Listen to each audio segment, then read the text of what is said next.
Take on the Ellsbury Indian Hawks. This coming in the first inning. This is how you end an inning right here. Katie Serban with a great liner to end things. Check this out again. If things go that way for you, it's going to be a good day for Palmyra, and it definitely showed, because 2 outs in the first, it's that same Katie Serban that starts this rally as she's able to climb aboard with the single. Then pitcher Kendra Hens is able to help her own cause by rocking this one to the wall. She winds up with a triple, so of course it scores Serban, and Palmyra's on the board first with a 1-0 lead. Still in the first, Katie Hinkle continues things, getting on top of this and sending it to left for another RBI knock. Later on, that would bring up Brianne Caldwell, and she just ropes this one down the right field line. That will score Hinkle, and Palmyra is up 3-0, still in the first with 2 outs. Kelsey Martin adds to it with a hit to the same spot and right. That will bring home another run. And the Lady Panthers still not done in this inning. Alexis Van Nostren, such a powerful hitter, and she does it again. The high pop to center. The play can't be made on this ball, so 2 more runs come on in. 8-0 Panthers at the end of 1.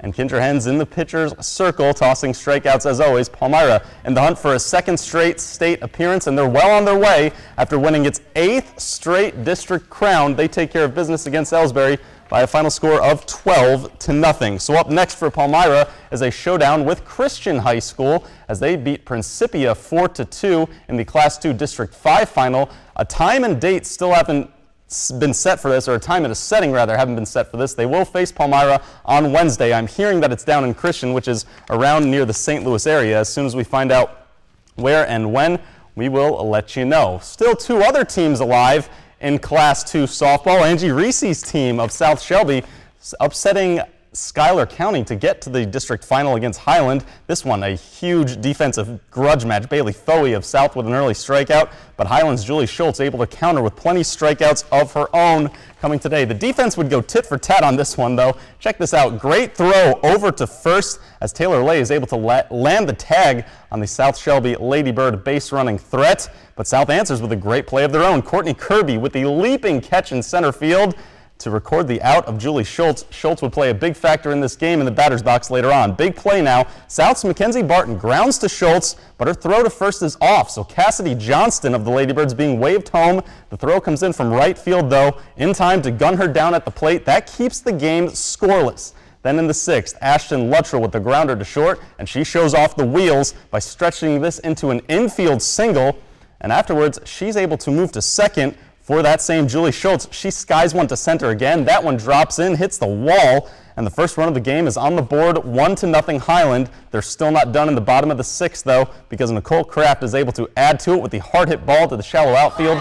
No play can be made on this one, and that brings home Caitlin Boone, and it's 2-0 Highland. Schultz able to work a quick 7th, and Highland wins its 4th straight district title by a score of 2-0, and they knew they would have their hands full in this game.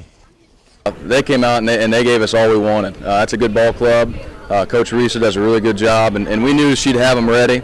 My first time up at bat, I didn't quite find the center, and I just had to focus real hard on the center, and I knew that I had to do this for my team. I wasn't going down losing. I tell you, she's been hitting the ball so well. She's our hottest hitter, and I knew it was if they were going to pitch to her, it just take a matter of time for her to get one down. And when she put that swing on it, first I was hoping it'd go out. The wind was blowing, but didn't quite get there. But as it fell, being able to send that runner home, it was a good feeling, because I knew she was going to go out and pitch that 7th inning and shut her down. So I knew that finally once we scored that this was our game, and I was really hoping to get that second run in, which we did because my girls pulled through behind me. These girls have been working so hard, and to win 4 districts in a row is a testament to itself, of how hard these girls have been working. But like she said, we haven't got that sectional win yet, and we've got to still be hungry. And for their efforts, Highland will take on Brookfield, who beat Salisbury in the Class 2 District 13 final on this Saturday. They beat Salisbury by a score of 4-3. Now Brookfield will face Highland on Wednesday at 6 o'clock. That game is scheduled to be at Brookfield. Now, of course, these are both Class 2 teams, so if you're wondering, though, Highland and Palmyra are actually on complete opposite sides of the bracket. So with 16 teams remaining in the postseason, if these 2 teams were to meet, it wouldn't be until the state championship showdown down in Springfield. So Highland and Palmyra, congrats to the 2 teams making it to sectional play. and we'll have those highlights for you coming up on Wednesday. Let's take you around the gridiron. Unfortunately, we have no highlights for me because everyone was on the road today. Good day, though, for Quincy University as they take down Haskell Indian Nation. Justin Dickens with 67 receiving yards for Quincy University and a touchdown. Of course, QU, no Bobby Berniason, no problem. Sam Donatucci is able to step in among others, and QU is able to pull off a 34-3 win. They improved to 3-2 on the season. Good win for Coach T and company. Tough day, though, for Culver Stockton. They take on 8th-ranked Mid-American Nazarene. But despite Dante McGaffey hauling in 79 receiving yards and 2 touchdowns, they fall by a score of 60-14 tonight. Great news, though, coming from Illinois College on homecoming. They take down St. Norbert by a score of 48-34. The freshman, the true freshman, Michael Bates, throws for 347 yards and 5 touchdowns. Just a ho-hum day for the Blue Boy quarterback. Virginia AC Central's Brock Thompson also with 4 grabs in this one for 63 yards. 2 of them go for scores, so Bates and Thompson have a good thing going on between the 2 of them. Illinois College improves to 5-1 overall, and more importantly, 4-1 in the Midwest Conference. They are set to hit the road and take on Knox College next Saturday at 1 o'clock. Also, a top 25 team in the NCAA. We're talking D2, Truman State. They host Washburn this evening, and they fall by a score of 42-14. And finally, you might remember Matt Sims of Hannibal kicking all those field goals for that team to such great effect for 4 years. He's back at it in full force. Northern Illinois wins its conference MAC battle against Kent State by a score of 40-10. Matt Sims, though, responsible for 16 of those points. Certainly not bad from him. He went 4 for 4 on field goals and had a long of 44 yards. Also booted through 4 extra points as well. So good day coming from the Hannibal product, and we'll keep you up to date on all of his progress as he is making some big waves at the Division I college level. Well, Western Illinois was also on a bye this week, so when we come back, more than enough volleyball action for you to handle from the Gem City all the way up to Iowa and Mount Pleasant. Stay with us.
Overtime.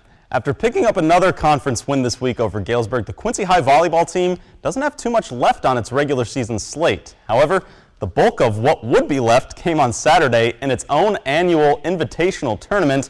And we'll take you right to the title match as Quincy High would take on Jefferson City over at K&L Arena. And in the early going, game one, it's QHS's India Green with the setter dumped to tie the game up early. Oh, she's so good at that. Jeff City answers back, though. The Devils with their hands full early on with the Jays. The big hit, though, coming from reigning Student Athlete of the Week, Lexi Freese. That's how you get it done. Then Freese, again, uses the deflection to her advantage, and she's able to pick up yet another kill for the Devils. Later on the Jeff City return that you see right here, just no chance for the Jays as Brooke Agard slams this one home. Devils firing on all cylinders. They improvise very well off the block, and Monica Bumbry picks up another point with the soft tap over. And this is really Monica Bumbry, though, doing what she does best, as you see right here, is just getting some hops and slamming this one down. Quincy High wins the invite by beating Jefferson City 25-17, 25-17. There was also a fifth place match going on between a few tri-state teams, between Jacksonville and Quincy Notre Dame. And in the fifth place game, check out the Q&D Raiders striking early. And then Kristen Giggenbacher is able to add to it for the Raiders by serving up the ace early on. Here come the Crimsons, though.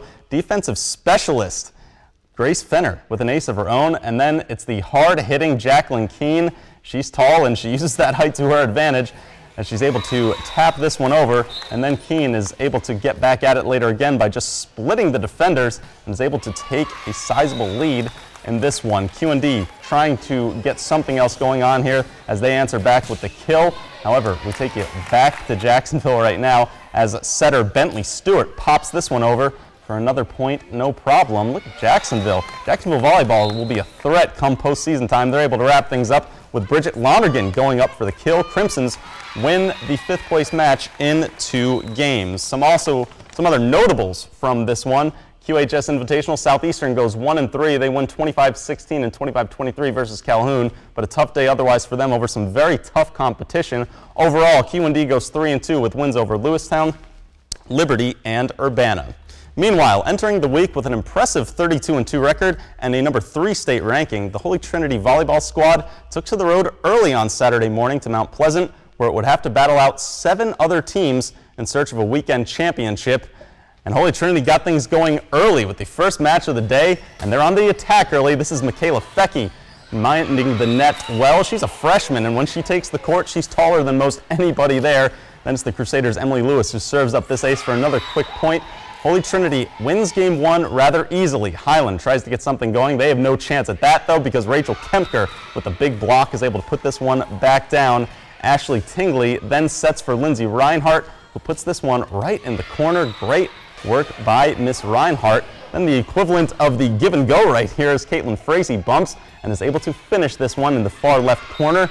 That's not too bad. Emily Lewis able to get in on the kill action as well. Holy Trinity, one of the most balanced teams in this area. They've really rivaled Quincy High in that respect. Reinhart with the big block. Defense keeps up its job very well. Ashley Tingley is able to tap this one over, and Holy Trinity wins their opening match 2-0. We had some other teams involved in this as well. The host team, Mount Pleasant, taking on Central Lee. And in the early going, the easiest point you'd see all day. It's the Lady Hawks' Jada Matheson. Places this one perfectly in for the ace.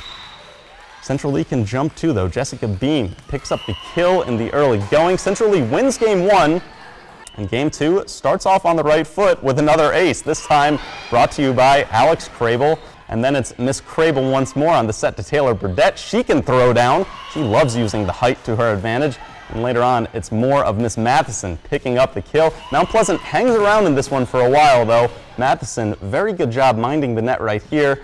Taps this one back over for the kill. Mount Pleasant comes back, though, in game 2 to get a close win. And then they win game 3 decidedly. So Central Lee, rough way to start the morning. They fall to Mount Pleasant by a score of 2-1. And we're not done yet. One other tri-state team in action, Keokuk, taking on Comanche in the early going as well. Rachel Dunlap handling things, picks up the kill for the Chiefs. Rachel was just a one-woman wrecking machine for Keokuk. She helps to get the serve back, and Madison Bidding takes advantage by serving up this ace. More of Dunlap, though, as she's able to pick up the block, and she would be everything Keokuk had to offer in this one. Still in game 1, you're going to see another kill coming up from Rachel Dunlap. Not too bad at all. However, it wouldn't be enough in the end, as Comanche is able to handle their business easily against the Chiefs, and Keokuk falls in its first 2 games. We told you that Mount Pleasant kind of eked out that win over Holy Trinity, and they actually rode that momentum all the way to the semifinals. Mount Pleasant eked out the win over Central Lee, and they rode that momentum all the way to the semifinals where they would take on Holy Trinity, force a decisive 3rd game, but Holy Trinity goes ahead and wins Game 3 15-1. So resounding fashion, Holy Trinity advances to the finals where they take care of business against New London. We said this was one of the more balanced teams in the area. Freshman Michaela Fecky with 35 kills on the day. Emily Lewis and Lindsay Reinhart each had 31 kills apiece. Ashley Tingley records 123 assists on the day. Certainly not a bad day at the office as Holy Trinity brings home the Mount Pleasant tournament title. We've got some other local scores from today for you. Quincy High Tennis places 3rd in the Western Big Six tournament. They have sectionals coming up next weekend. More importantly, though, Katie Fauble with her 3rd straight singles championship. She improves to 32-2 on the year with those wins as well that come on this Saturday. So congrats to the Quincy High Tennis team and good luck entering sectionals. The Quincy Notre Dame Raiders finish up their regular season against East Moline in a tie, 2-2 actually. They would finish the regular season 13-6-2. Now they host their regional coming up. Their first game will be on Tuesday afternoon. Quincy High still has a couple games left on its slate before their postseason push begins, and they just improved to 17-2. Alan Seek, Felix Bruner, among others, all find the back of the net as they take down Chatham Glenwood by a score of 3-0. Plenty of college scores coming your way as well. 16th ranked Hannibal LaGrange just blows by Williams Baptist on homecoming by a score of 5-1. The result not so good though for the Culver Stockton men's soccer team on the road against Mid-American Nazarene. They fall by a score of 6-1. Mid-American Nazarene also, the women had a lead at halftime of 2-0 over Culver Stockton. Alyssa Hauska is able to put one in the back of the net, but then Mid-America scores once more and Culver Stockton falls to Mid-America by a score of 3-1. Hannibal LaGrange takes down Benedictine, though, behind Sarah Schmidt's 2 goals, winning by a score of 4-0. On the volleyball court, tough day for Coach Karen Kemner and the Culver Stockton Lady Wildcats. They fall 3-0 against Milliken, and then later on in the day, they would fall 3-0 once more against Washington, Missouri. Quincy University in GLVC play has also shut out